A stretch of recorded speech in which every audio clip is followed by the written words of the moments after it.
vous avez souligné justement que le président Alassane Ouattara est la main droite même de ces puissances occidentales en Afrique de l'Ouest.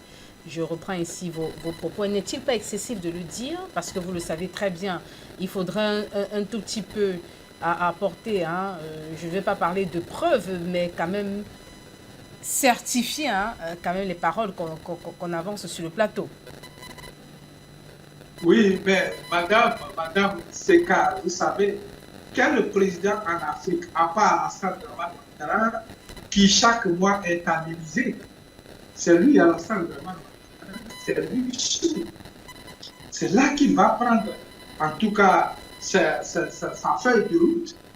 C'est encore lui, lorsqu'il y a ce fameux 14 juillet, hein, la fête de l'indépendance ou bien de la République française, c'est encore lui qui, ma foi, envoie les militaires ivoiriens aller défiler. C'est la soumission totale. C'est encore Alassane Dramane Ouattara qui, ma foi, a crié sur tous les toits qu'il avait déjà préparé le budget d'une troupe ivoirienne pour aller attaquer le Niger et installer Bazoum au pouvoir. C'est Alassane Dramane Ouattara aujourd'hui qui, par une gymnastique qui n'est pas cachée, a accueilli tous ceux que Blaise Compaoré a fui avec, qui sont en Côte d'Ivoire dans un camp militaire vers Aboissé et à Diaké. C'est encore Alassane Dramane Ouattara qui, ma foi, accueille dans ce camp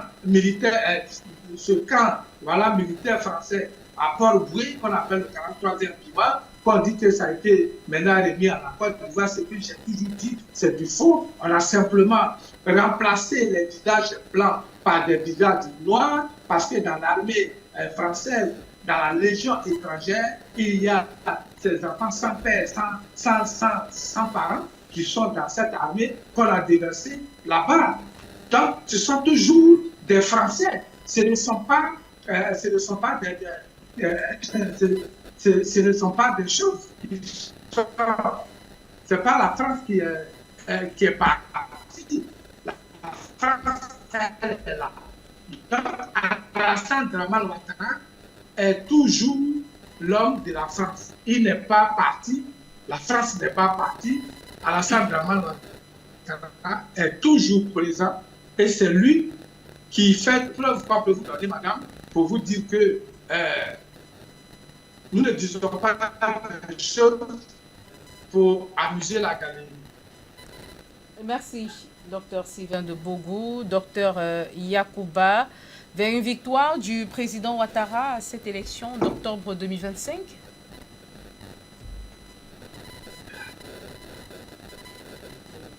Activez votre micro, docteur.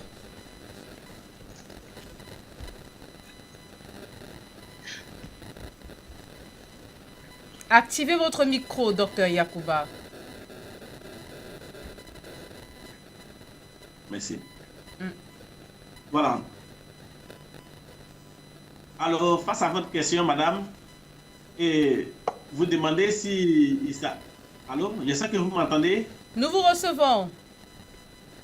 Merci, madame.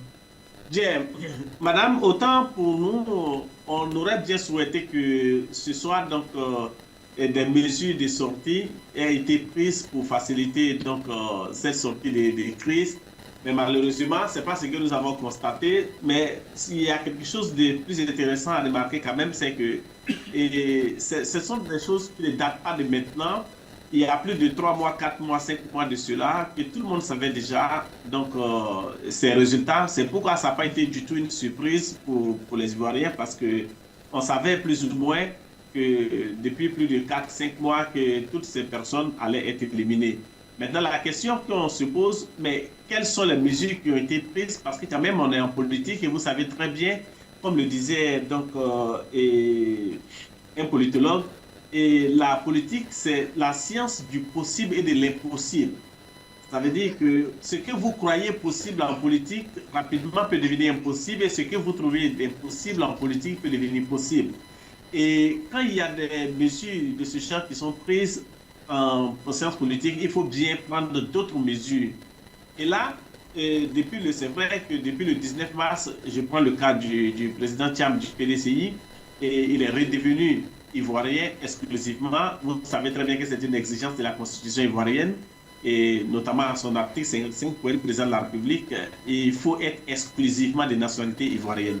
Et qu'à cette époque, le président Thiam avait aussi bien la nationalité, j'allais dire, ivoirienne que la nationalité française. Et finalement, on nous a dit qu'il avait la nationalité française, il a demandé donc à redevenir ivoirien. Et donc, depuis le 19 mars, le président Thiam est redevenu ivoirien. Maintenant, qu'est-ce qu'il faut? Il fallait donc une RLE. Et des négociations ont été menées depuis toujours avec la gouvernance ivoirienne. Malheureusement, il n'y a pas eu de RLE, et quand bien même la loi prévoit l'organisation de la RLE une fois dans l'année. Malheureusement, cette année, il n'y a pas eu de RLE. Et donc, il n'a pas été sur la liste électorale. Et naturellement, pour être candidat, il faut être inscrit sur la liste électorale. Du coup, il ne pouvait pas être candidat. Et c'était pratiquement la même chose pour d'autres candidats, notamment Guillaume Soro, et Charles Blé Goudé, Laurent Gbagbo. Il n'était pas sur la liste électorale. Et ce que je voudrais dire, c'est que ça, c'est des choses que tout le monde savait depuis longtemps.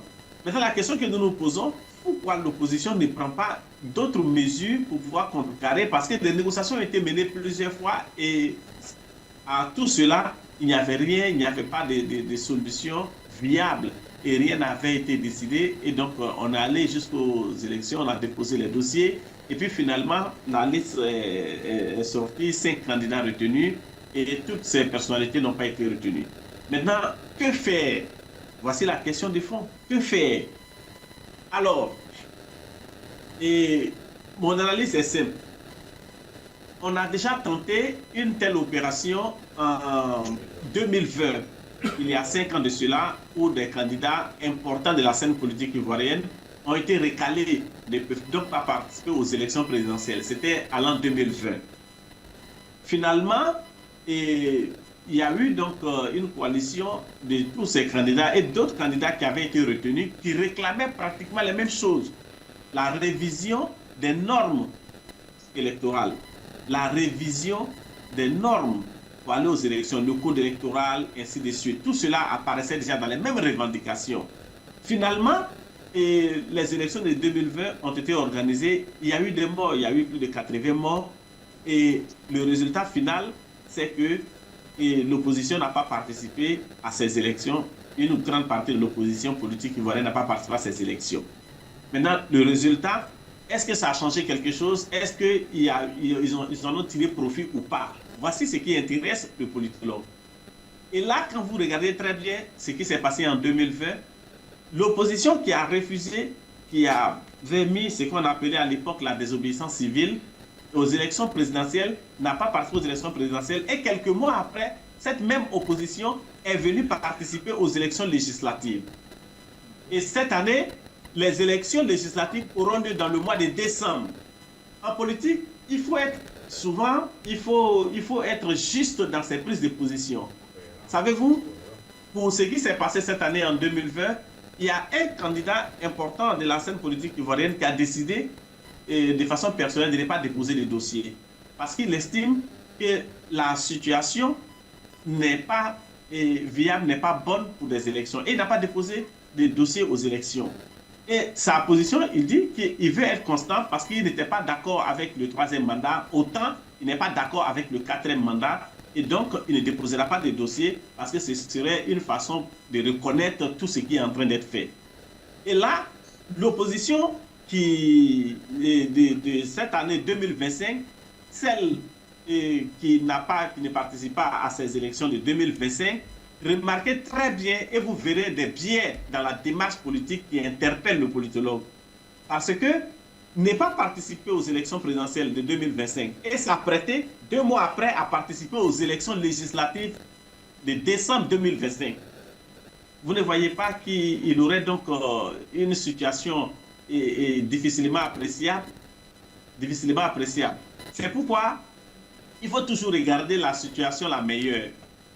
Ces candidatures sont éliminées, mais quand vous prenez l'organisation de plus de 25 partis, 4 Côte d'Ivoire, ou bien quand vous prenez le Front commun, vous retrouvez des personnalités qui étaient membres de ces structures dont les candidatures ont été retenues. Mais à la question que faire, c'est là que l'opposition aussi doit prendre des mesures qui pourraient non seulement arranger les cadres de l'opposition, mais aussi la population ivoirienne en participant aux jeux démocratiques, en donnant autre discours, en présentant autre discours afin que la population puisse savoir à quoi s'en tenir. Ce que je voudrais donc dire, et je suis parfaitement d'accord quand on dit qu'on devait prendre des mesures depuis longtemps pour notamment le cas précis du président Laurent Gbagbo, quelqu'un qui a été président de la République de Côte d'Ivoire pendant 10 ans. Et moi, je me dis, s'il est candidat, que ce soit des élections législatives, municipales ou présidentielles, il faut bien même lui faciliter la tâche parce que lui, il a été président de la République du pays. Et dire que le président de la République d'un pays ne se retrouve pas sur la liste électorale, ne peut voter ni aux élections municipales, ni aux élections législatives, ni